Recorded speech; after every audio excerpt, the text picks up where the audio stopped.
ఈ రాత్రి కాల మన ధ్యానం నిమిత్తమై లూకా సువార్త 24వ అధ్యాయము 27వ వచనాన్ని అందరము కలిసి చదువుకుందాం. మోషేయు సమస్త ప్రవక్తలను మొదలుకొని లేఖనములన్నిటిలో తన్ను గూర్చిన వచనముల భావము వారికి తెలిపెను. యోహాను సువార్త 1వ అధ్యాయము 42వ వచనము. యోహాను సువార్త 1వ అధ్యాయము 42వ వచనము. యేసు వద్దకు అతని తోడుకొని వచ్చెను. మెస్సయ అను మాటకు అభిషక్తుడని అర్థం. యేసు అతని వైపు చూచి, నీవు యోహాను కుమారుడవైన సీమోనువు, నీవు కేఫా అనబడదు అని చెప్పాను. కేఫా అను మాటకు రాయి అని అర్థము. పేతురు రాసిన పత్రిక 2వ పత్రిక 3వ అధ్యాయము 16వ వచనం. వీటిని గురించి తన పత్రికలన్నిటిలోనూ బోధించుచున్నాడు. ఎవరి గురించి? పౌలు గురించి చెప్తున్నాడు. అయితే వాటిలో కొన్ని సంగతులు గ్రహించుట కష్టమైనవి. వీటిని విద్యావిహీనులను తక్కిన లేఖనములను అపార్థము చేసినట్లు తమ స్వకీయ నాశనమునకు అపార్థము చేయ. తండ్రి, ఈ సమయంలోని వాక్యం దగ్గరికి ఈ గంభీరమైనటువంటి అంశము నిమిత్తమైన సన్నిధికి వస్తుంటున్నాం. మేము చదివేటువంటి వాక్యం యొక్క భావము మేము తెలుసుకోవాలని ఆశిస్తూ ఉంటున్నాం. మేము చదివేటువంటి వాక్యం యొక్క అర్థము మేము తెలుసుకోవాలని ఆశిస్తూ ఉంటున్నాం. ఆ కోరికతోటి నీ దగ్గరికి వస్తుంది. దేవా, మీరు మాకు నేర్పించండి, సహాయపడండి, కృప చూపించమని. అయోగ్య దాసుడు, అపాత్రుడను, లోటుపాట్లు, బలహీనతలు, కొరతలు కలిగిన వాడను, తగినటువంటి జ్ఞానము లేనటువంటి వాడను నా జ్ఞాపకం చేసుకుని మీ సులుసాలను మరుగుపరిచి మీ ప్రజలతో మాట్లాడుతున్నామని యేసు ప్రభు నామను ప్రార్థించి అడిగి వేడుకుంటున్నాము తండ్రి. మనం గత వారంలో దేవుని యొక్క వాక్యాన్ని ఎలా అర్థం చేసుకోవాలి అనేటువంటి అంశము గురించి మనం ధ్యానం మొదలు పెట్టాం. ఆ పాఠాలు నేర్చుకోవటానికి ప్రయత్నము చేస్తూ ఉన్నాం. దేవుని యొక్క వాక్యము చాలా సులభమైనది, చాలా సామాన్యమైన రీతిలో రాయబడినప్పటికీ దీంట్లో ఉన్నటువంటి భావమును అర్థం చేసుకోవటం అనేది ఇది ఒక ప్రక్రియ. ఎట్లాగా లెక్కల్లో ఫస్ట్ నంబర్స్ నేర్చుకొని, దాని తర్వాత కూడికలు నేర్చుకొని, దాని తర్వాత మల్టిప్లికేషన్స్ నేర్చుకొని, డివిజన్స్ నేర్చుకొని, తర్వాత క్యాలిక్యులస్లోకి, ట్రిగ్నోమెట్రీలోకి, అట్లా ఒక మెట్టు వెంబడి మెట్టు ఎక్కుతాము. అట్లాగా దేవుని యొక్క వాక్యాన్ని అర్థం చేసుకోవటం కూడా ఇదొక పద్ధతి, ఇదొక ప్రక్రియ. ఆల్ ఆఫ్ ఎ సడన్ ఒకేసారి వచ్చేయదు. అంటే చాలాసార్లు మనకు ఆత్మీయంగా మనం చాలాసార్లు అట్లాంటి అనుభవాన్ని కోరుకుంటాం. అంటే మనం బాగా ప్రార్థన చేసాం, ఇక అప్పటి నుంచి మొత్తం మనకు అర్థమైపోయింది, అతీతీయమైనటువంటి ఒక అనుభవం అప్పటి నుంచి ఇక మనకు మొత్తం మనం ఎక్కడ చూసినా మనకు పూర్తిగా ఇట్లా అట్లాగా ఆ ఆత్మీయ అనుభవం ఇప్పుడు లేవు. ఆరంభ దినాల్లో పరిశుద్ధాత్మ దేవుడు ఉన్నప్పుడు కూడా యేసు ప్రభువారు కూడా వారికి లేఖనాలు బోధించాడు. మనం చదివాం లూకా సువార్త 24వ అధ్యాయంలో ఆయన భావాన్ని వివరించాడు. అంటే లేఖనాలకు ఒక భావం ఉంది, లేఖనాలు నెరవేర్పు ఉంది. పాత నిబంధన లేఖనాల్లో ఆయన గురించి రాయబడింది, దాన్ని ఆయన వివరిస్తే గాని వాళ్ళకి అర్థం కాలేదు. చూడండి, లూకా సువార్త 24వ అధ్యాయంలో మనం చదివినటువంటి 27వ వచనంలో సమస్త మోషేయు సమస్త ప్రవక్తలు మొదలుకొని లేఖనములన్నిటిలో తన్ను గూర్చిన వచనముల భావము. ఆ లేఖనాలు అప్పటికి చాలా మంది చదువుతున్నారు. పరిసయ్యులు చదివారు, శాస్త్రులు చదివారు, సద్దూకయ్యులు చదివారు. కానీ వారికి యేసు ప్రభువును గురించిన లేఖన భావములు వారికి అర్థం కాలేదు. యేసు ప్రభు వారు వారికి వివరించాడు, వారికి బోధించాడు. దాని తర్వాత మనం చదువుతాం 44వ వచనంలో కూడా, అంతటా ఆయన మోషే ధర్మశాస్త్రములోను ప్రవక్తల గ్రంథములలోను కీర్తనలలోను నన్ను గుర్చి రాయబడినవన్నీ నెరవేరవలనని నేను మీ యొద్ద ఉండినప్పుడు మీతో చెప్పిన మాటలు నెరవేరినవని వారితో, తర్వాత వారు లేఖనములు గ్రహించినట్లుగా ఆయన వారి మనసును తెరిచి. ఇక్కడ ఆయన వారికి బోధిస్తూ వచ్చాడు, వారికి నేర్పిస్తూ వచ్చాడు, వారి మనసును తెరుస్తూ వచ్చాడు. వారు యేసు ప్రభుతో ఉన్నారు.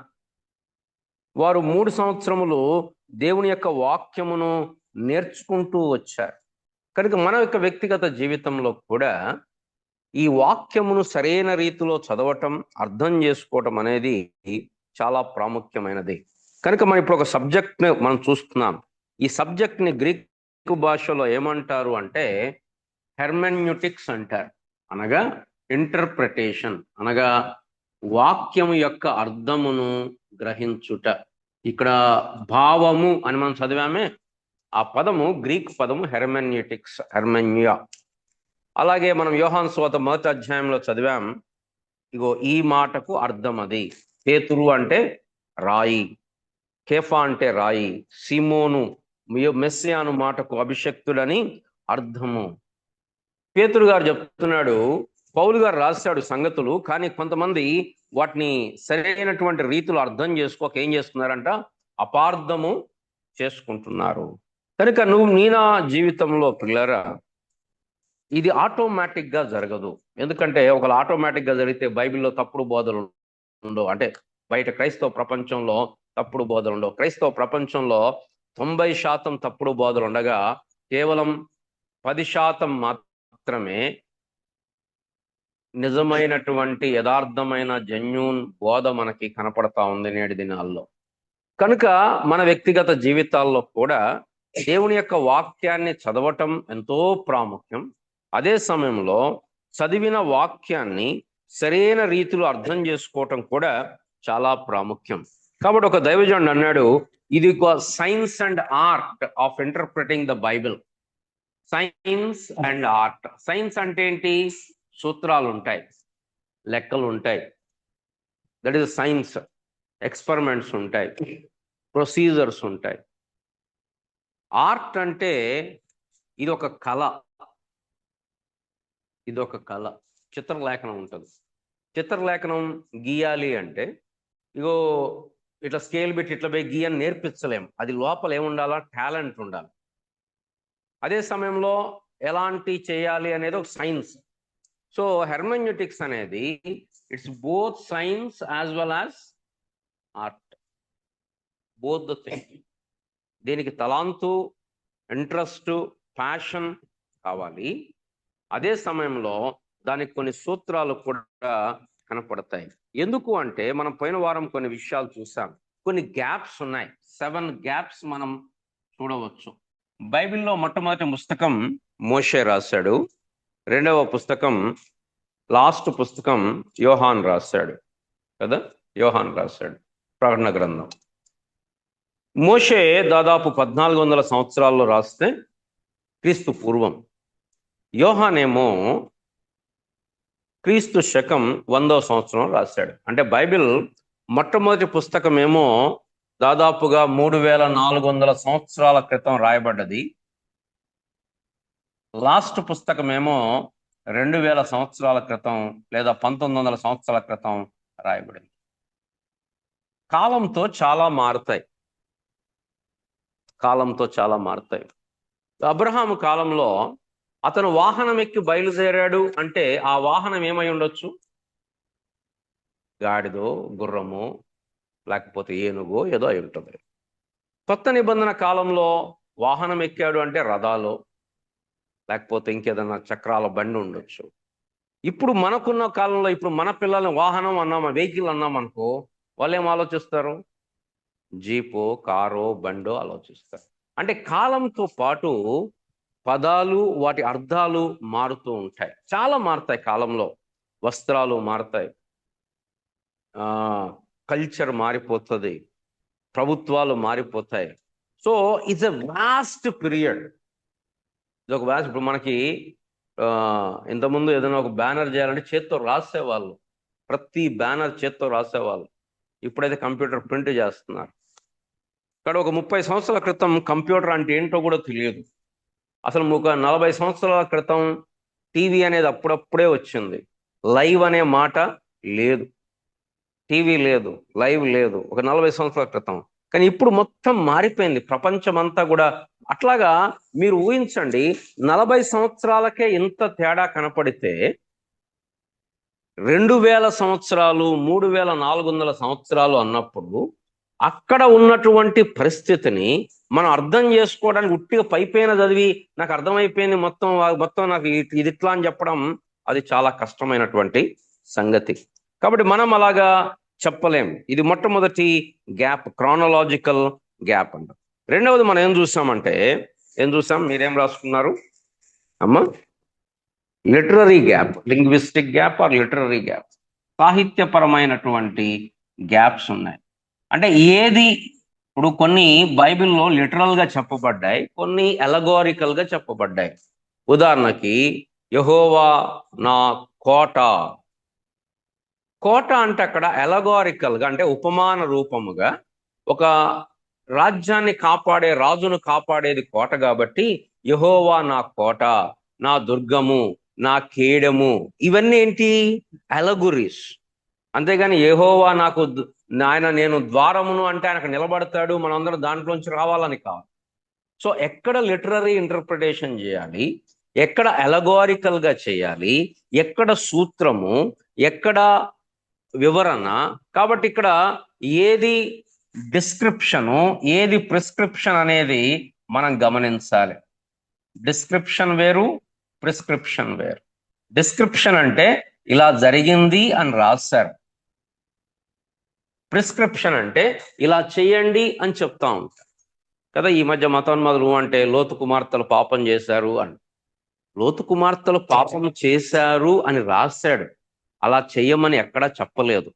నిజంగా ఒకవేళ కప్పిపుచ్చాలనుకుంటే దాన్ని బైబిల్లో ఉంచేవాళ్ళు కాదు. బైబిల్లో దాన్ని ఉంచారు అంటే దాన్ని బట్టబయలు చేసి ఇలా చేయకూడదు అని చెప్తున్నారు. వాళ్ళు ఊరికే దాన్ని అర్థం చేసుకోకుండా వాళ్ళు ఏదో వాళ్ళకి దొరికింది, వాళ్ళకి దొరికింది అన్నట్టు వాళ్ళకి అట్లా మాట్లాడుతుంటారు చాలా మంది. కనుక ఏది చెప్పబడింది, ఏది చెయ్యమని చెప్పబడుతుంది, ఇది అర్థం చేసుకోవాలంటే లిటరరీ శైలి అర్థం చేసుకోవాలి. కాబట్టి బైబిల్లో ఏం శైలి కనపడుతున్నాయి? హిస్టరీ, ముందు ధర్మశాస్త్రం, మొదటి 5 పుస్తకాలు ధర్మశాస్త్రం, తర్వాత 12 పుస్తకాలు హిస్టరీ, దాని తర్వాత పోయట్రీ ఆర్ విజ్డమ్ లిటరేచర్. ఏమేం పుస్తకాలు ఇవి? యోబు, కీర్తనలు, సామెతలు, ప్రసంగి, పరమగీతం. 5 పుస్తకాలు. 5, 12, 5. దాని తర్వాత ప్రాఫిట్స్, ప్రవక్తల గ్రంథాలు. 5, 12, 17, 5, 22, ఇవన్నీ 17, 39. దీంట్లో 5 ఏమో మేజర్ ప్రాఫిట్స్. ఏంటవి? యెషయా గ్రంథము, ఇర్మియా గ్రంథము, హెజ్కేలు, దానియేలు, విలాప వాక్యాలు. ఇవి మేజర్ ప్రాఫిట్స్ అంటారు, పెద్దవని. మిగిలిన 12 మైనర్ ప్రాఫిట్స్, చిన్న ప్రవక్తల గ్రంథాలు అంటారు. మొత్తం మీద 39. కొత్త నిబంధనలోకి వచ్చేసరికి గాస్పల్స్, సువార్తలు 4. ఇవి సువార్తలు, యేసు ప్రభువు వారి జీవితం. దాని తర్వాత హిస్టరీ అనగా అపోస్తుల కార్యముల గ్రంథం 1. దాని తర్వాత అపోకలిప్టిక్ లిటరేచర్ అనగా చిత్రణాత్మకంగా అపోకలిప్టిక్ లిటరేచర్, ప్రకటన గ్రంథం 1. మిగిలినటువంటి ఎన్ని? 5 పోతే మిగిలిన 22 ఉత్తరాలు, ఎపిజల్స్, పత్రికలు. 22లో 13 పత్రికలు పౌలు గారు, ఒక పత్రిక ఎవరో తెలియదు 14. మిగిలినటువంటి 7 జనరల్ ఎపిజల్స్, సాధారణ సువార్తలు. కాబట్టి ఈ లింగ్విస్టిక్ గ్యాప్ అనేది మనకి అర్థం కాకపోతే మనం అర్థం చేసుకోవటం కూడా కష్టమైనటువంటి సంగతి. మూడవది ఏం చూసుకున్నామంటే కల్చరల్, సాంస్కృతిక పరమైనటువంటి వ్యత్యాసం ఉంది. కొన్నిసార్లు బైబిల్లో కొన్ని సంగతులు అర్థం చేసుకోవాలంటే వారి సంస్కృతి మనకు అర్థం కావాలి. ఉదాహరణకి కానా పెండ్లి విందులో ద్రాక్షారసము త్రాగుతున్నారు. వారి కల్చర్లో ద్రాక్షారసం అనేది ఒక సామాన్యంగా మనం ఎక్కడ ఇట్లా టీ తాగుతామో అక్కడ వాళ్ళ ద్రాక్షారసం అలా త్రాగుతారు. అంతేగాని అగో బైబిల్లోనే ద్రాక్షారసం తాగుతున్నారు, కాబట్టి ఇప్పుడు మనం కూడా మద్యపానం చేయొచ్చు, మనం అట్లీస్ట్ వైన్ తాగొచ్చు అనే ఆర్గ్యుమెంట్ చేసే వాళ్ళు ఉంటారు. సో అక్కడ కల్చర్ ఏంటనేది అర్థం చేయ. కొంతమంది అంటూ ఉంటారు, మీరు బైబిల్లో ఈ మనుషులను కొనుక్కోవటం, దాసులను కొనుక్కోవటం వీటి గురించి ఏం ఖండించలేదు అంటారు. ఆ దినాల్లో ఉన్న ప్రపంచం మొత్తం ఉన్న సంస్కృతి అది అది కల్చరల్ గ్యాప్. కాబట్టి ఒక్కోసారి ఏది కల్చరల్ ఏది లిటరల్ అనేది కొంచెం మళ్ళీ అంబిగ్విటీ. ఉదాహరణకు 1 కొరింథీ 11 అధ్యాయంలో స్త్రీలు ముసుగు వేసుకోవాలి అని ఉంటుంది. చాలా మంది దాన్ని కల్చరల్ ఇష్యూగా తీసుకుంటారు. నాకు కూడా కొంచెం సందేహం ఇది కల్చరలా లేకపోతే. కాకపోతే అక్కడ నేను కన్విన్స్ అయింది ఏంటంటే, ఆ కిందికి వచ్చేసరికి ఆయన ఆర్గ్యుమెంట్ ఎక్కడ స్టార్ట్ చేస్తాడు అంటే దీని మీద చాలా పెద్ద పెద్ద వాళ్ళు, అంటే నాకు నచ్చిన వాళ్ళు కూడా దీన్ని కల్చరలే అంటారు. బట్ నాకెందుకు అది I'm not very convinced about. ఎందుకు కన్విన్స్ కాలేకపోయాను అంటే, చూడండి ఆయన ఆర్గ్యుమెంట్ ఎక్కడ తీసుకొస్తున్నాడు అంటే 8వ వచనంలో, ఏలయనగా స్త్రీ పురుషుని నుండి కలిగెను, కానీ పురుషుని నుండి స్త్రీ కలగలేదు. అంటే సృష్టి దగ్గరికి వెళ్ళిపోతున్నాడు. ఆయన ఆర్గ్యుమెంట్ కల్చర్లోంచి ఆర్గ్యూ చేయట్లేదు, సంస్కృతిలోంచి ఆర్గ్యూ చేయట్లేదు. ఆరంభంలో సృష్టి దగ్గరికి ఆయన వెళ్ళిపోతున్నాడు. కాబట్టి I don't think it is cultural, but it is actual. కాబట్టి అంటే ఎక్కడ కల్చర్ అనేది కూడా మనం అర్థం చేసుకోవడం చాలా ప్రాముఖ్యం. అక్కడ పవిత్రమైన ముద్దు పెట్టుకునే ఒకరికొకరు వందనము అది కల్చరల్, అది వాళ్ళ కల్చర్. అది శిష్యుల పాదాలు కడగటం అది కల్చరల్ ఇష్యూ. లిటరల్ గా ఇప్పుడు పాదాలు కడిగే వాళ్ళు ఉన్నారు చాలా మంది సంఘాల్లో. ఆ గుడ్ ఫ్రైడే వచ్చినప్పుడు ముందు రోజు పాదాలు కడుగుతారు. ఏంటంటే యేసుప్రభు కడిగాడు, అది వాళ్ళ కల్చర్. కానీ అక్కడ అసలు ఇంపార్టెంట్ థింగ్ ఏంటి? కడగటం ఇంపార్టెంట్ కాదు, అలా తగ్గించుకొని ఒకరినొకరు గౌరవించుకోనండి అని చెప్పటం ఇంపార్టెంట్. మీరును ఒకని పాదాలు ఒకటి కడుగుడి అన్నాడు, లిటరల్ గా కాదు అది. మళ్ళీ ఎక్కడ శిష్యులు ఎవరు పాదాలు కడగలేదు. అంటే అక్కడ మీనింగ్ ఏంటంటే ఇంటర్ప్రిటేషన్ మీనింగ్. కాబట్టి ఎక్కడ లిటరల్ గా చేయాలి, ఎక్కడ కల్చరల్ ఇష్యూ అనేది మనం గమనించాలి. దాని తర్వాత ఏం రాసుకున్నారు? Geographical, భౌగోళికమైనటువంటి gap. జియోగ్రఫీ కూడా అందుకోసం బైబిల్లో మనకి వెనకాల మ్యాప్స్ ఇస్తారు. మనం తక్కువ చదవటం, కానీ బైబిల్లో మ్యాప్స్ ఇస్తారు. ఎందుకంటే దాని గురించి కొంత అవగాహన మనకు అవసరం. జియోగ్రఫీ ఒక్కోసారి ఏమవుతుంది, ఒకే పేరు మీద 2 ప్రాంతాలు ఉంటాయి. కాబట్టి ప్లెయిన్ గా చదివినప్పుడు అదే ఊరు అనుకోకూడదు. ఇప్పుడు యాంటియోకులు 2 కనపడతాయి, అంతియోకయలు 2 కనపడతాయి. మీరు కానీ పౌలు యొక్క ప్రయాణాలు చూస్తే, వెనకాల మ్యాప్లో పౌలు యొక్క ప్రయాణాలు చూస్తే కొన్ని 2 కనపడతాయి మీకు. యాంటియోక్, మేజర్ యాంటియోక్ ఎక్కడ కనపడుతుంది? ఇక్కడ చూడండి, ఇక్కడ ఒక అంతియోకయ కనపడుతుంది, ఇక్కడ ఒక అంతియోకయ కనపడుతుంది. ఇది వేరే అంతియోకయ, ఇది అసలు అంతియోకయ, ఫస్ట్ అంతియోకయ ఇక్కడ. సో అట్లా భౌగోళికమైనటువంటి డిస్క్రిప్షన్ అవసరం. మీకు ఇంతకుముందు కూడా చెప్పాను, బైబిల్లో ఒక పేరు కనపడినంత మాత్రాన ఒక్కళ్ళే అనుకోకూడదు. ఒకే పేరు కలిగిన వాళ్ళు చాలా మంది ఉంటారు బైబిల్లో. ఇప్పుడు మరియా అనే పేరు యేసు ప్రభువారి తల్లికి ఉంది, మగ్దలైన మరియకు ఉంది, ఇంకొక మరియ ఉంది. ఏదో ఒకసారి ఒక పెద్ద సహోదరుడు నన్ను అడిగాడు, నేను వేరే చాలా రోజుల క్రితం ఎక్కడో పరిచర్యకి వెళ్తే, ఆ రోజు ఆయన కూడా వర్తమానం చెప్పొచ్చాడు. అంటే పరిచర్యకి వెళ్ళి వచ్చాడు, సాయంకాలం మీటింగ్కి వచ్చాడు. వచ్చిన తర్వాత అన్న ఒక సందేహం అన్నాడు. అంటే అక్కడ పెద్ద ఆయనే, చాలా రోజుల క్రితం. ఏంటి అన్న అంటే, అదేందన్న యేసు ప్రభు సొంత తల్లిని పట్టుకొని మరియా నన్ను ముట్టుకోవద్దు అన్నాడు. ఎక్కడది? యేసు ప్రభు చనిపోయి తిరిగి లేచిన తర్వాత. అక్కడ మరియో యేసు ప్రభు తల్లి మరియ కాదు, ఆమె వేరే మగ్దలైన మరి 7 దయ్యాలు వెలగొట్టబడిన మరి. అంటే మనం ఏం స్టడీ చేయకుండా ఓన్లీ చదివి అప్లై చేసుకుంటే, దూకేస్తే ఈ గ్యాప్స్ లో మనం పడిపోతాం. ఇంటర్ప్రిటేషన్ కుదరదు, అప్లికేషన్ తర్వాత. ముందు దాన్ని మనం పోయినసారి మీకు 2 విషయాలు చెప్పుకున్నాం. రీడింగ్, ఇది first step reading. Second step, last step ఏంటి? అప్లికేషన్. ఈ రెండింటి మధ్యలో ఉన్న స్టెప్ ఏంటంటే ఇంటర్ప్రిటేషన్, వివరణ. సాధారణంగా మనం జాగ్రత్తగా చదవకుండా డైరెక్ట్గా అప్లికేషన్కి వెళ్ళిపోకూడదు. ముఖ్యంగా మనకు అంటే మనలాంటి సంఘాల్లో ఇట్లా ఇండిపెండెంట్గా ఫామ్ అయినటువంటి హెబ్రోన్ సహవాసాలు కానీ, లేకపోతే ఇట్లాంటి సంఘం అంటే ఒక థియలాజికల్ స్టేట్మెంట్ లేకుండా, థియలాజికల్ ట్రైనింగ్ లేకుండా ఇట్లా స్టార్ట్ అయిన సంఘాల్లో మనం చాలాసార్లు బైబిల్ చదువుతుండగానే ఆ ప్యాసేజ్ మొత్తం స్టడీ చేయకుండానే ఒక వాక్యం పట్టుకొని అక్కడ ఆగిపోతాం. అక్కడ మనం అప్లికేషన్లోకి వెళ్ళిపోతాం. అప్లికేషన్ అవసరం, కానీ దాన్ని జాగ్రత్తగా చదివిన తర్వాత అప్లై చేసుకోవాలి తప్ప ఈ ఈ స్టెప్ లేకుండా డైరెక్ట్గా అప్లికేషన్లోకి వెళ్తే దాంట్లో చాలాసార్లు అపార్థం జరిగేదే ఉంటుంది. కాబట్టి ఇది మనకు అర్థం కావాలి. దాని తర్వాత 5వ గ్యాప్ ఏంటంటే జాగ్రఫికల్ గ్యాప్. 5వది అమ్మా కాదమ్మా, ఇంకొకటి చెప్పాను. 6 కదా మీకు చెప్పింది. Linguistic gap.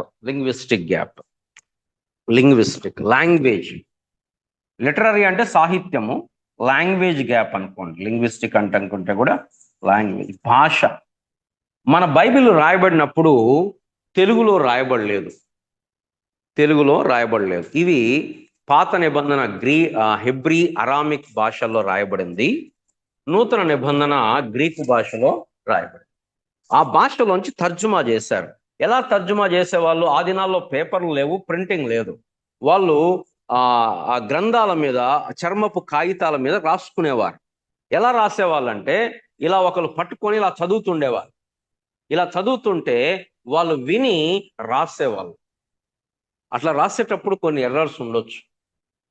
అట్లా బైబిల్ ఎర్రర్స్ ఉందని కాదు, ట్రాన్స్లేషన్ ఎర్రర్స్ పడవచ్చు. ఎందుకు? ఆ దినాల్లో చర్మపు కాగితాలు చాలా అరుదు, చాలా కొద్దిగా ఉండేవి. వాటి మోసుకొని పోవటం కూడా కష్టము. చాలా కొద్ది మందికి యాక్సెస్ ఉండేది. దేవుని స్తోత్రం, మనం ఎలాంటి యుగంలో నివసిస్తున్నామంటే ఈ బైబిల్ మన భాషలో, మన నేటివ్ భాషలో మన చేతిలో పట్టుకొని ఎటంటే అటు తీసుకొని వెళ్ళేటువంటి చక్కనైనటువంటి ఆత్మీయమైనటువంటి అందుబాటులో ఉన్న అద్భుతమైన యుగంలో మనం నివసిస్తూ ఉన్నాం. దీనికి బట్టి ప్రభువుని ఎంతో మనం స్తుతించాలి. ఒకనాడు యేసు ప్రభు కాలంలో కానీ, ఈవెన్ 1500 సంవత్సరాల కంటే ముందు, మార్టిన్ లూథర్ గారి కంటే ముందు, అంటే మార్టిన్ లూథర్ గారి టైంలోనే ప్రింటింగ్ మిషన్ వచ్చింది, జాన్ గుటెన్బర్గ్ ప్రింటింగ్ మిషన్. అంతకు ముందు ఈ బైబిల్ చాలా కొద్ది మందికి అందుబాటులో ఉంది. ఎవరు పడితే వాళ్ళు చదవడానికి లేదు. కాబట్టి ఈ ట్రాన్స్లేషన్ ఎర్రర్స్ అనేవి కొన్ని కనపడతాయి. ఇంకోటి, ఒక భాషలోంచి ఇంకో భాషలో చెప్పేటప్పుడు దాని అర్థం పూర్తిగా కన్వే కాదు. నేను పోయిన వారం కూడా చెప్పాను. విశ్వాసము అనే పదం తెలుగులో విశ్వాసం అంటే నమ్మటం. ఈరోజు వార్త వచ్చింది, పలానా చోట యాక్సిడెంట్ అయింది, మనం నమ్మాం, అక్కడ అయిందని అయ్యో అనుకున్నాం. కానీ బైబిల్లో విశ్వాసం అంటే జస్ట్ అట్లా ఒక ఫ్యాక్ట్ని అంగీకరించటం కాదు, దాన్ని గట్టిగా పట్టుకోవటం, దానికి విధేయత చూపించటం, దాని ప్రకారం జీవించటం, మెంటల్ అసెంట్, దాన్ని యాక్సెప్ట్ చేయటం, అంగీకరించటం, దాని కొరకు ఏమంటామంటే సాక్రిఫైస్ చేయటం, అది విశ్వాసం అంటే. ఆ పిస్టిస్ అనేటువంటి గ్రీకు పదానికి అర్థం ఏంటంటే, ఒకటి అంగీకరించటం, రెండవది మొట్టమొదటిది దాన్ని ఒప్పుకోవటం. ఇగో ఇలా జరిగింది. కొన్నిసార్లు ఇలా జరిగిందని అట్ట జరుగుతుంది అంటాం, అంటే we don't accept it. So ఇక్కడ గ్రీకు భాషలో విశ్వాసం అంటే ఒప్పుకోవటం, ఒప్పుకున్న దాన్ని అంగీకరించటం, అంగీకరించిన దాని కొరకు క్రయము చెల్లించటం, విధేయత చూపించటం, ఇవన్నీ కూడా ఆ పదంలో దాగున్నాయి. మన తెలుగులో ఆ పదంలో అంత లోతు కనపడదు. జస్ట్ నమ్మటం. యేసు ప్రభువు నమ్మారా అంటే వాళ్ళు ఏమంటే మేము నమ్మామంట. నమ్మటం అంటే ఏంటి? ఒక చిన్న ప్రార్థన చేయటం, మీరు నాతో చెప్పండి అనగా వాళ్ళు చెప్తారు, యేసు ప్రభువా నేను పాపిని, నన్ను క్షమించు, నీ రక్తంతో నాతో చెప్పండి అంటే వాళ్ళు చెప్తారు, మేము చెప్పామని వాళ్ళు అనుకుంటారు. రక్షణ ఒక పేరాను మరలా మనతో వెళ్ళవేయటం వల్ల రక్షణ రాదు. ఒక వ్యక్తి నిజంగా విశ్వాసం ఉంచితేనే రక్షణ వస్తుంది తప్ప, నేను చెప్పాను కాబట్టి ఆ దినమున ఆ స్పీచ్లో కొంచెం నువ్వు చచ్చిపోతే ఏమైపోతావు అది ఇదని చెప్పేసి కొంచెం మ్యానిపులేట్ చేసి నాతో చెప్పు అనగానే తను కూడా చెప్తే ఒక పారాగ్రాఫ్లో రాసుకొని అది నోటితో పలికినంత మాత్రాన రక్షణ రాదు. రక్షణ అనేది చనిపోయిన మనిషి, ఆత్మంగా చనిపోయిన మనిషి దేవుని ఆత్మ చేత తిరిగి జన్మింపబడటం, పరిశుద్ధాత్మ దేవుని యొక్క కార్యం అది. కనుక లింగ్విస్టిక్ అనగా భాష. కానీ గ్రీకు భాషలో కొన్ని పదాలు, అంటే హిబ్రూ గ్రీకు భాషల్లో ఎట్లా ఉంటుందంటే వాళ్ళు అటు నుంచి ఇటు చదువుతారు, మనం ఎటు నుంచి ఇటు చదువుతాం, ఇటు. వాళ్ళకి ఇట్లా చదువుతారు. ఈవెన్ ఉర్దూ భాషలో కూడా వాళ్ళు ఇట్లా రాస్తారు, ఇప్పుడు తక్కువ అయిపోయింది కానీ ఉర్దూ భాషలో ఇటు నుంచి ఇటు రాస్తారు. గ్రీకు హెబ్రీ భాషలో కూడా. ఇంకొకటి ఆసక్తికరమైన సంగతి ఏంటంటే మనం పదానికి మధ్య గ్యాప్ ఇస్తాం. కాబట్టి ఈ పదం ఇక్కడికి అయిపోయింది, ఈ పదం ఇక్కడికి అయిపోయింది అని అర్థమైపోతుంది. కానీ హెబ్రీ భాషలో పదానికి గ్యాప్ ఉండదు, స్పేస్ ఉండదు. అది పూర్తి కంటిన్యూస్గా రాస్తారు. ఆ లాంగ్వేజ్ పూర్తిగా తెలిస్తే గానీ ఎక్కడ గ్యాప్ వచ్చింది అనేది అర్థమవుతుంది.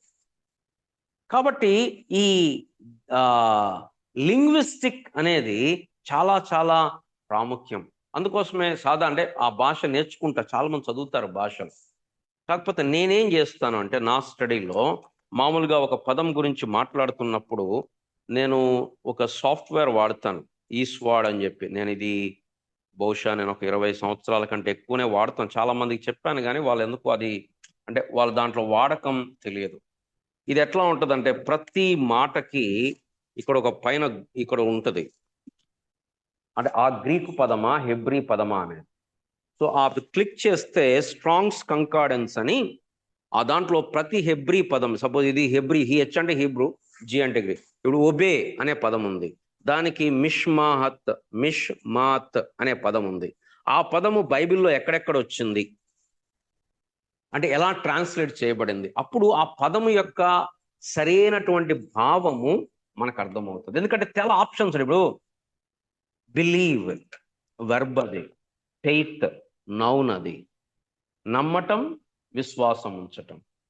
చాలా చోట్ల బైబిల్లో ప్రేమ అనేది ఇంగ్లీష్ బైబిల్లో ఏముంది? యాక్చువల్గా 1 కొరింథీ 13వ అధ్యాయం మొత్తం ప్రేమ గురించి ఉంది. ఇంగ్లీష్ బైబిల్ ఏముంది? చారిటీ అని ఉంది. అక్కడ లవ్ అని లేదు. బట్ గ్రీకు పదం ఏముందంటే ఫిలియో. 1 కొరింథీలో మనకి తెలుగులో ప్రేమ అని ఉంది. మన కొన్నిసార్లు ఇంగ్లీష్ కంటే కూడా మన తెలుగు ట్రాన్స్లేషన్ చాలా యాక్యురేట్గా కనపడుతుంది. సామెతల గ్రంథంలో మాట ఉంటుంది, ఏమని? యెహోవా ఆశీర్వాదం ఐశ్వర్యం ఇచ్చును. తర్వాత నెక్స్ట్ మాట ఏంటి? నరుల కష్టం వచ్చేది అది ఎక్కువ కాదు. బట్ ఇంగ్లీష్లో ఒరిజినల్ లాంగ్వేజ్లో ఏముందంటే ఆయన దానితో పాటు దుఃఖమును కలపడు. అసలు మన ట్రాన్స్లేషన్ మొత్తం మారిపోయింది. అసలు లాంగ్వేజ్ ఏముందంటే యెహోవా ఆశీర్వాదం ఐశ్వర్యం ఇచ్చును.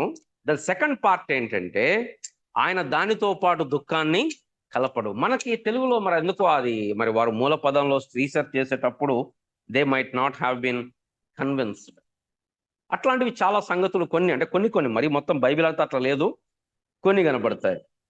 1 కొరింథీ 13వ అధ్యాయంలో ప్రేమ దీర్ఘకాలము సహించును అనేటువంటి ఆ మాటలు వచ్చినప్పుడు అక్కడ చారిటీ అని ఇంగ్లీష్లో ఉంది.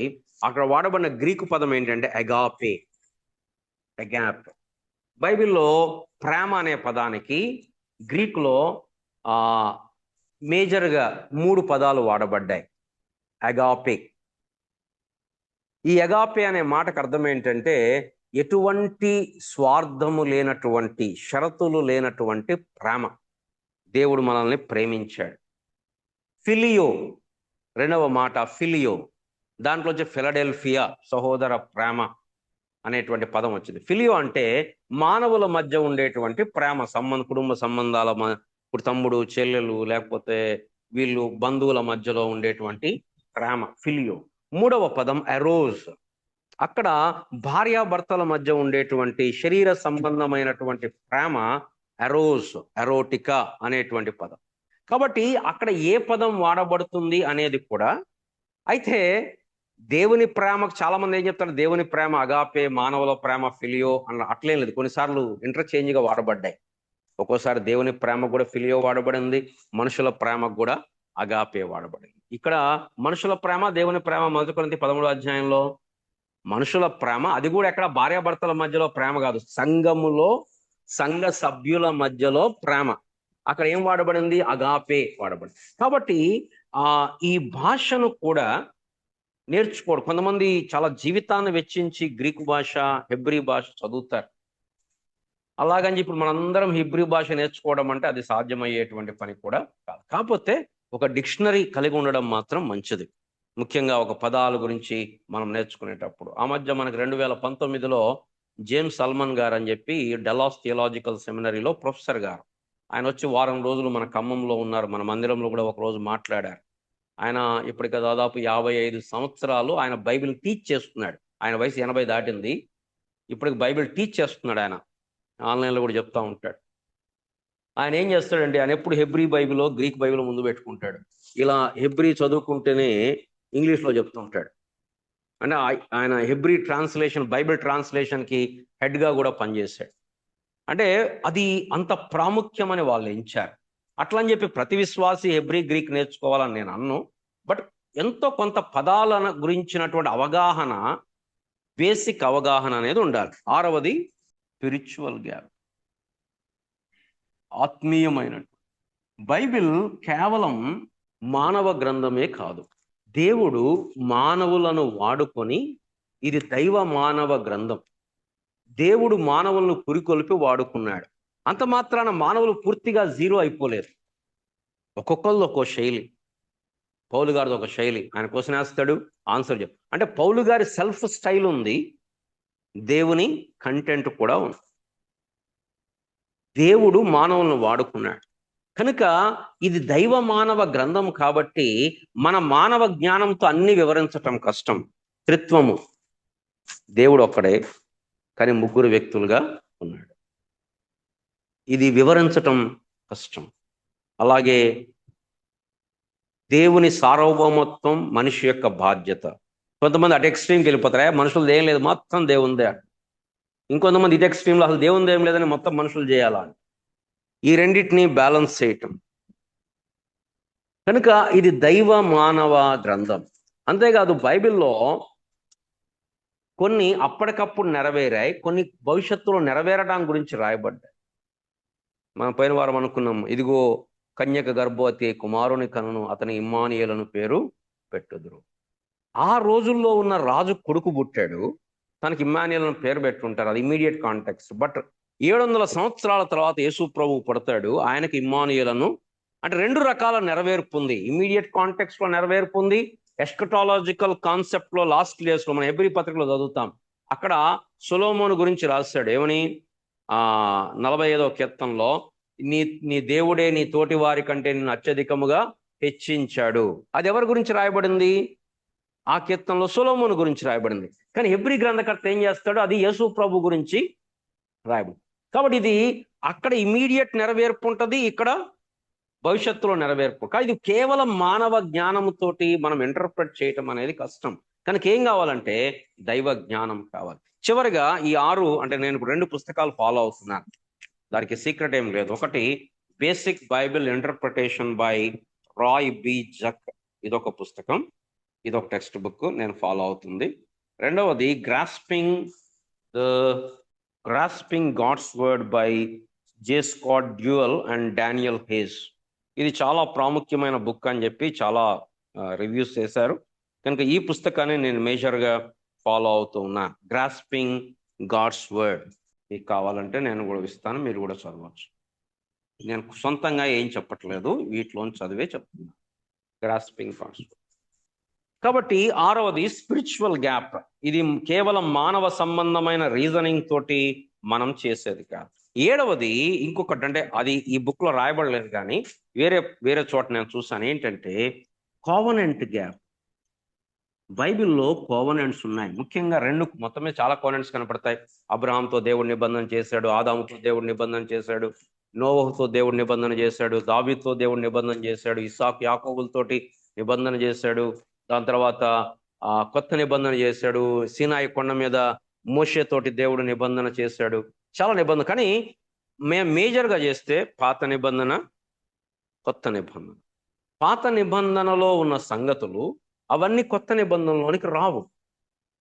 పాత నిబంధనలో వారికి ఇచ్చిన వాగ్దానం ఏంటంటే, మీరు నా మాట వింటే మీ పంటలు పండుతాయి, మీరు నా మాట వింటే శత్రువుల మీద విజయం వస్తుంది, మీరు నా మాట వింటే శత్రువులు పారిపోతారు, మీరు నా మాట వింటే ముఖ్యంగా ఈ దేశంలో మీరు చక్కగా ఎల్లకాలం ఉంటారు. పాత నిబంధనలో పరలోకం గురించిన ప్రస్తావన లేదు. ఒక్కచొక్కడ అలగారికల్గా ఉన్నప్పటికీ లిటరల్గా మనకు కొత్త నిబంధనలో ఉన్నట్లు, ఇదిగో మనకు ఒక పట్టణం ఉంది, మనకు ఒక నిలవరమైన పట్టణం ఉంది, మనకు ఒక స్థలం సిద్ధపరుస్తున్నాడు దేవుడు అని పాత నిబంధనలో లేదు. పాత నిబంధనలు ఏముందంటే, మీరు నా మాట వింటే మీరు ఈ దేశంలో ఎల్లకాలం ఉంటారు. కానీ చాలాసార్లు విచారం ఏంటంటే ఆ పాత నిబంధన వాక్యాలన్నీ తీసుకొచ్చి కొత్త నిబంధనలు అవి రాయబడ్డాయి దేవుని గురించిన స్వభావం అర్థం కావటానికి, దేవుని నేచర్ అర్థం కావటానికి. ఉదాహరణకి ఐగుప్తు రోగములలో మీకు ఏదియూ రానియను అన్నాడు నిర్గమకాండం. దాని అర్థం ఇశ్రాయేలుకి అసలు రోగమే లేదనా? హిజ్కియాకు రోగం వచ్చింది, దేవుడు బాగు చేశాడు. ఎలీషా ప్రవక్త, ఎలీషాకు మరణకరమైన రోగము కలిగింది, ఆయన మరణించాడు. మరి ఐగుప్తు రోగంలో ఏది రానండి? ఆ ఐగుప్తులోంచి బయటకు వచ్చిన ప్రజలకి ఆ అరణ్య మార్గంలో 40 సంవత్సరాలు ప్రయాణం చేసేటప్పుడు ఏ రోగము రానియను. కాబట్టి కావనెంట్ నిబంధన ఏంటి? మన నిబంధన కొత్త నిబంధన.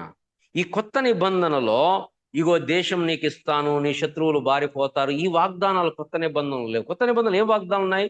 నేను నీకు తోడుగా ఉంటాను, నేను నిన్ను విడవను, ఎడబాయను, యుగ సమాప్తి వరకు నేను మీతో సదాకాలం ఉంటాను, శ్రమలో నేను నిన్ను ఆదరిస్తాను. ఈ వాగ్దానాలు ఉన్నాయి. కాబట్టి పాత నిబంధనలో ఇశ్రాయేలు వారికి ఇచ్చిన వాగ్దానం, ఆ నిబంధనలో నీవి మనం ఆ నిబంధనలు లేవు, అసలు మనం ఇశ్రాయేలం కాదు. కాబట్టి ఆ నిబంధన అనేది అర్థం చేసుకోవడం దేవుని వాక్యమే, దేవుడే చెప్పాడు. కానీ ఎవరికి చెప్పాడు? అది ఇశ్రాయేలులకు చెప్పిన కొన్ని ఆజ్ఞలు ఉన్నాయి. సబ్బాతు దినం పాటించడం, అది ఇశ్రాయేలులకు నిబంధనలో భాగముగా చెప్పాడు. అబ్రహాముకు దేవుడు చెప్పలే సబ్బాత్ దినం పాటించమని. ఆదాము కాలంలో కూడా దేవుడు సృష్టిలో విశ్రమించాడు, కానీ ఆజ్ఞగా చెప్పలా. ఆజ్ఞగా ఎప్పుడు చెప్పాడు? మోషే కాలంలో విశ్రాంతి దినం గురించి ఆజ్ఞ వచ్చింది. దశమ భాగం అది పాత నిబంధనలో భాగం. కొత్త నిబంధనలో దశమ భాగం లేదు, 100% ఉంది. అంటే కొత్త నిబంధనలో ఇంత ఇయ్యాలి, కరెక్ట్గా ఇట్లా ఇస్తే నీకు ఆశీర్వాదం అనే మాట లేదు. మనం ఇయ్యాలి. ఎందుకు ఇయ్యాలా? దేవుడు మనం రక్షించాడు కాబట్టి. ఇంత ఇయ్యకపోతే ఆశీర్వాదం రాదు, ఇంత ఇస్తేనే వస్తుంది అనే కొత్త నిబంధన బోధ కాదు. ఇయ్యాలి దేవునికి. కాదు ఇంతే ఇవ్వాలి అంటే 10% ఇస్తే చాలు అనేది కూడా లేదు, లేకపోతే ఇంత పర్టికులర్ లేదు. బైబిల్ కొత్త నిబంధనలు ఏం చెప్తుంది? తన హృదయంలో నిర్ణయించుకున్న కొలది, వర్ధిల్లిన కొలది. అంతేకాదు ఇచ్చేటప్పుడు కూడా ఇదిగో 100 రూపాయలు ఇస్తున్నాం, దేవుడు 1000 రూపాయలు ఇస్తాడు. అట్లా వడ్డీ వ్యాపారం చేయట్లేదు దేవుడు. రాసి పెట్టుకొని ఇదిగో వీళ్ళు 100 రూపాయలు అంటే చాలా మంది అలా బోధిస్తుగో దేవుడు ఇచ్చాడు. అక్కడ ఒక హెబ్రోన్ సహవాసంలో ఒక అంకుల్ పుస్తకం రాశాడు, నేను చిన్నప్పుడు ఎప్పుడు చదివా. దశమ భాగం ఎలా ఇవ్వాలి? ఈ నెల ఇవ్వలేదు అనుకోండి జీతంలో, వచ్చే నెల ఈ నెల ఇవ్వాల్సిన దానికి 20% కలుపుకొని, నేను చెప్పుకున్నాం కదా ధర్మశాస్త్రంలో ఏదైనా తప్పు జరిగింది లేదా అప్పుడు 20% ఎక్స్ట్రా కలపాలి. అక్కడ ఆయన పుస్తకం రాశాడు, పాత నిబంధనలో ఉన్న సూత్రాలను ఉపయోగించి ఇదిగో ఈ నెల ఇవ్వకపోతే నువ్వు రిటైర్ అయితే వచ్చే డబ్బులు అయితే ఎట్లా ఇవ్వాలి, నువ్వు బ్యాంక్ లోన్ తీసుకుంటే ఎట్లా ఇవ్వాలి, మొత్తం పుస్తకం లెక్కలు రాశాడు. హైదరాబాద్లో ఒక ఆయన పెద్ద ఆయన. అది పాత నిబంధన. కొత్త నిబంధనలో లెక్కలు లేవు. మనదంతా ప్రభుదే. మన సమయం, మన ధనం, మన ఎనర్జీ, దానికి లెక్కలు ఏమి వేసుకోవాల్సిన పనిలే.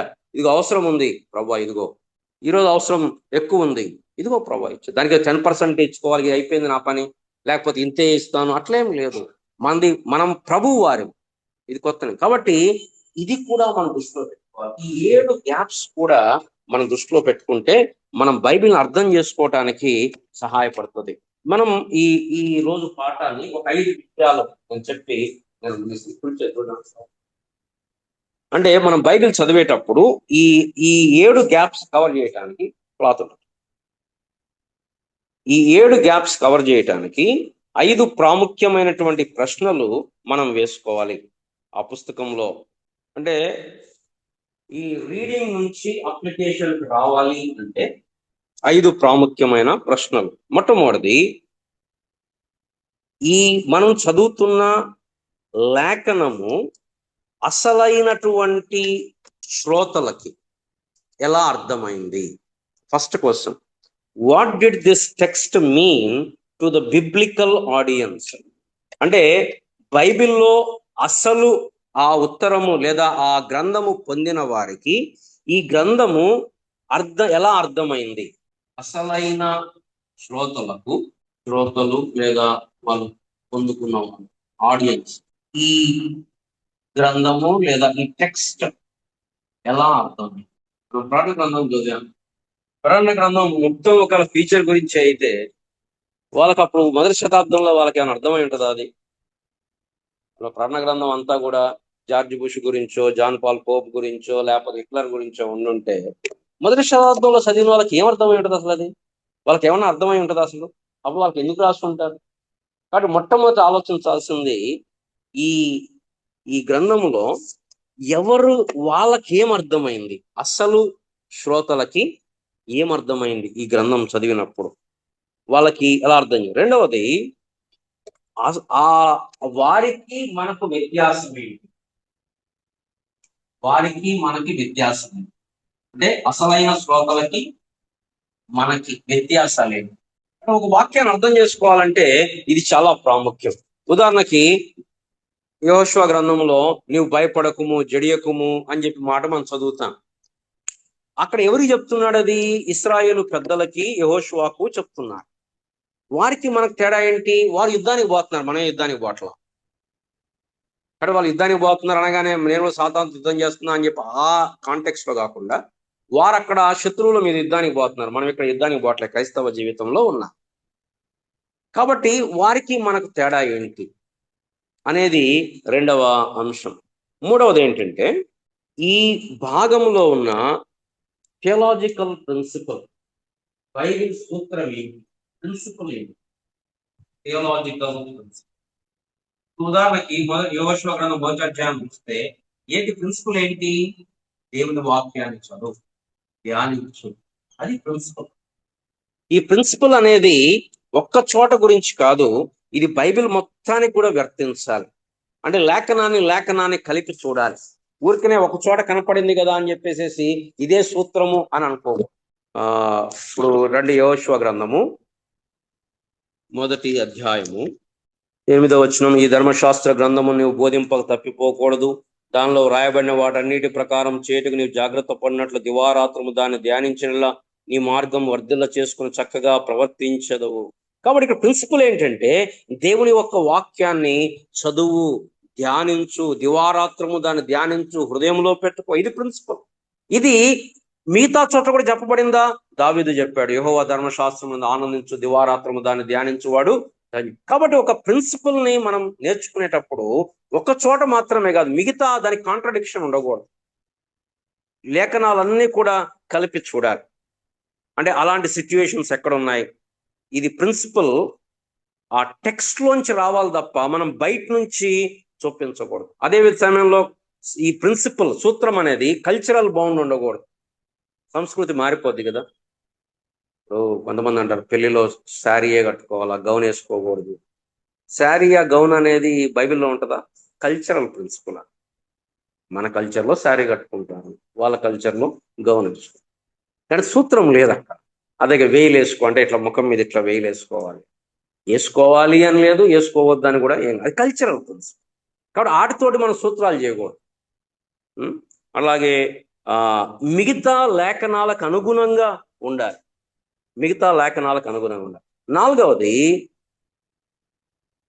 ఈ సూత్రము మిగతా లేఖనాలతోటి ఎలా, సపోజ్ ఇప్పుడు మోషే రాశాడు, ఈ లేఖనము దావీదు ఏం చెప్పాడు, ఈ లేఖనం గురించి యెషయా ప్రవక్త ఏం చెప్పాడు, ఈ సూత్రం గురించి ఇప్పుడు పౌలు ఒక మాట చెప్పాడు. పౌలు చెప్పిన దాన్ని పేతురు చెప్పాడా? యేసు ప్రభు సువార్తలు అదే బోధించాడు. సో ప్రార్థన ఉంది, యేసు ప్రభు వారు ప్రార్థన గురించి చెప్పాడు, పేతురు ప్రార్థన గురించి చెప్పాడు, పౌలు గారు ప్రార్థన గురించి చెప్పాడు. ఎడతెక్క ప్రార్థన చేయండి, దానికి ఎక్కడ కాంట్రడిక్షన్ లేదు. కాబట్టి ఒక సూత్రం మనం ఫామ్ చేసేటప్పుడు, నేర్చుకునేటప్పుడు మిగతా లేఖనాలు కూడా మనం స్టడీ చేయాలి. దాన్ని ఏమంటామంటే కన్సల్టింగ్ బిబ్లికల్ మ్యాప్.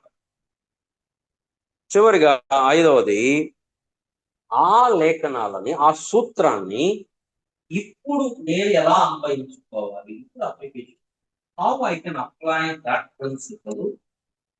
ఈ ప్రిన్సిపల్ ఎప్పటిది? వాళ్ళ కాలంలో ఉన్నది, దాన్ని ఇప్పుడు నేను ఎలా అప్లై చేసుకోవాలి, ఇది మనం నేర్చుకోవాల్సిన సత్యం. కాబట్టి ఉట్టిగానే ఏదో ఒక్కసారి ఇట్లా చదివేసేసి దీంట్లో ఈ సూత్రం ఉంది, దీంట్లో ఆ సూత్రం ఉంది అనుకో, అప్లికేషన్లోకి వెంటనే దిగిపోవడం. అంటే చాలాసార్లు మనం వాక్యం దగ్గరికి వచ్చినప్పుడు ఒక ఎక్స్పెక్టేషన్తో వస్తాం, దేవుడు మనతో మాట్లాడాలి, లేకపోతే ఆదరించాలి. దేవుడు ఆదరిస్తాడు, దాంట్లో ఏ సందేహం లేదు.